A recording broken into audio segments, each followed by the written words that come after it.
તો આ તરફ બનાસકાંઠાના કાંકરેજના આમુલન ગામમાં ભ્રષ્ટાચાર, વિકાસના કામોમાં ભ્રષ્ટાચારનો સ્થાનિકોએ દાવો કર્યો છે, જેમાં મનરેગાના કામમાં મોટા પાયે ગેરરીતિનો આક્ષેપ કર્યો છે, જેમાં એસસી સમાજની ગ્રાન્ટ પેવર બ્લોકમાં વાપર્યાનો દાવો છે. ગણેશપુરા રોડ અને પાઇપલાઇન કામમાં ગેરરીતિનો આક્ષેપ છે. સગા સંબંધીઓને લાભ પહોંચાડવાનો પણ આરોપ લાગ્યો છે. કોને કેટલું મહેનતાણું ચૂકવાયું તેના પુરાવા પણ રજૂ કર્યા, જેમાં અનેક રજૂઆત બાદ પણ કાર્યવાહી નહીં થયાનો આક્ષેપ છે. તો એસસી સમાજની ગ્રાન્ટ પેવર બ્લોકમાં વાપર્યાનો પણ દાવો છે તે કરવામાં આવ્યો છે. ગણેશપુરા રોડ અને પાઇપલાઇન કામમાં પણ ગેરરીતિના આક્ષેપ કરાયા છે. તો ભ્રષ્ટાચારની જે એક બાદ એક પોલ છે તે કેટલાક જાગૃત નાગરિકો હોય છે તે ખોલતા હોય છે.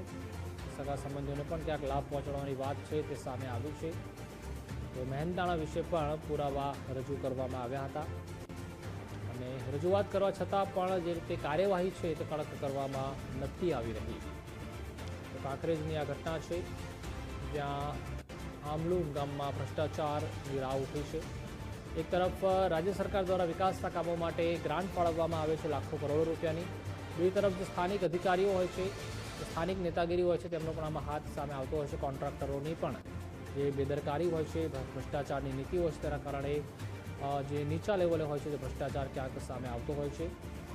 તો રોડ અને પાઇપલાઇનમાંની કામમાં ગેરરીતિના આરોપ છે તે કરવામાં આવ્યા છે. લાખો કરોડોનું આંધણ હોય છે જે આમાં કરવામાં આવતું હોય છે. સ્થાનિક અધિકારીઓ તેમજ કોન્ટ્રાક્ટરો દ્વારા રોડ રસ્તાની જે પ્રાથમિક સુવિધાઓ આપવાની હોય છે તે પણ તેઓ નથી આપી શકતા.